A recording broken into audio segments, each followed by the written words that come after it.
Hello guys, welcome to YouTube English. I am Jangir from Shafan, Sylhet, Bangladesh. Today our topic is the differences between when and why. So let's get started.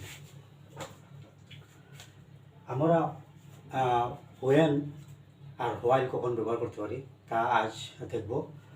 while যখন দুটি continuous tense একসাথে, মানে কোনো দুটি কাজ continuous টেন্সের কোনো কাজ একসাথে চলবে, তখন আমরা while ব্যবহার করতে পারি। যেমন I was playing while you are sleeping, মানে আমি খেলিতেছিলাম যখন তুমি ঘুমাইতেছিলে। I was playing while you were sleeping.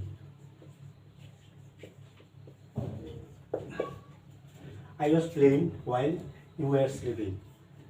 আবার আমরা এভাবে বলতে পারি I was going home when you were coming out, অথবা I am going home you are coming out, মানে আমি ঘরে যেতেছি তুমি বাইরে আসতেছো।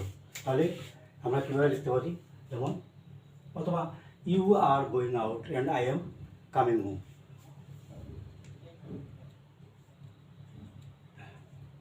ইউ আর গোয়িং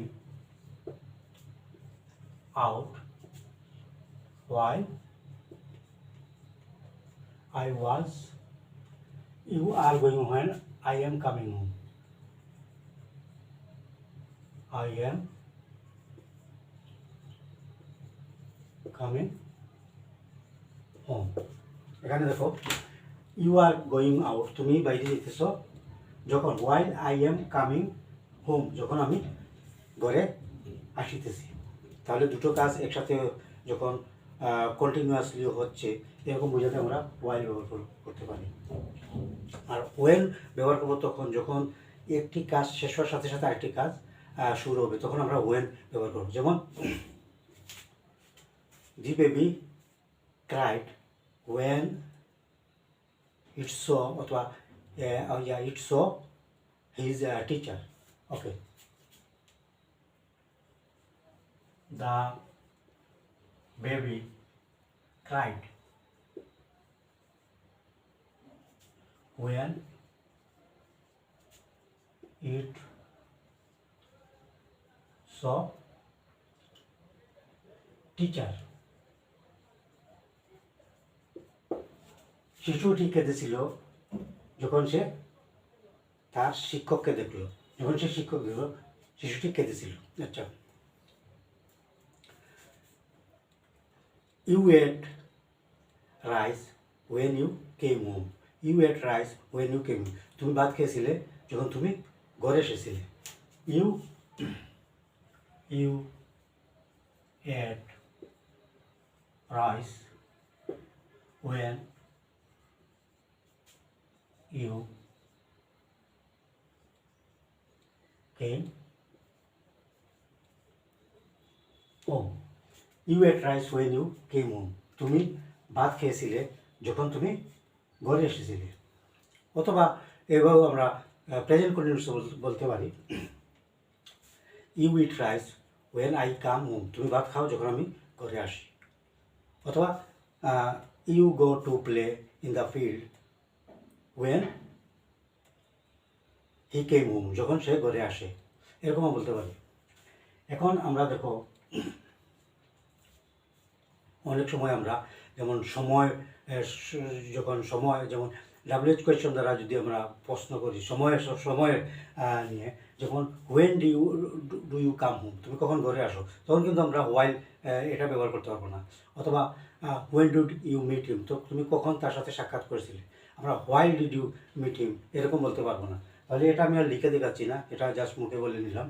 এখন আমরা আবার দেখব কখনো আবার যখন কন্টিনিউয়াস টেন্স দিয়ে বাক্য শুরু হবে তখন কিন্তু আমরা এর পরবর্তী যে বাক্যটা সেটা যদি অন্য কোনো প্রেজেন্ট কন্টিনিউয়াস টেন্স না থেকে অন্য কোনো টেন্সে থাকে তাহলে কিন্তু আমরা ওয়াইল ব্যবহার করতে পারবো না। যেমন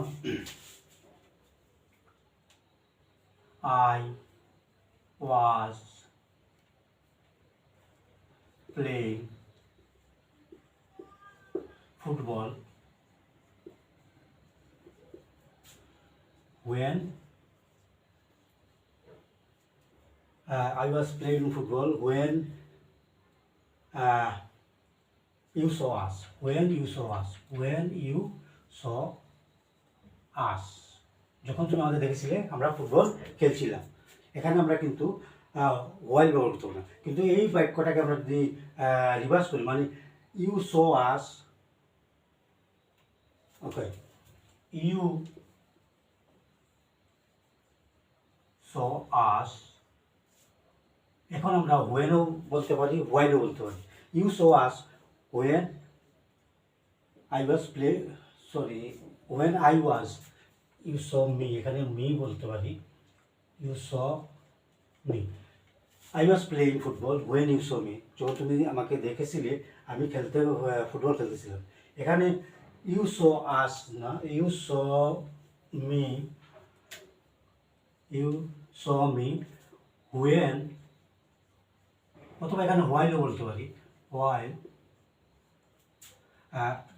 I was playing football, I was playing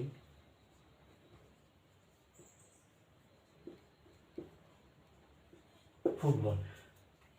তাহলে বলতেছি কি, এখানে যেমন প্রথম বাক্যটি যখন কন্টিনিউয়াস টেন্স থাকবে তখন কিন্তু আমরা মাস্ট হোয়েন ব্যবহার করতে হবে, তখন আমরা হোয়াইল ব্যবহার করতে পারবো না।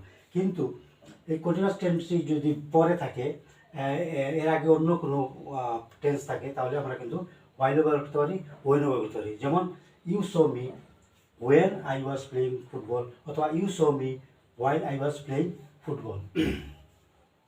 So I've tried to teach you guys this lesson in a nutshell.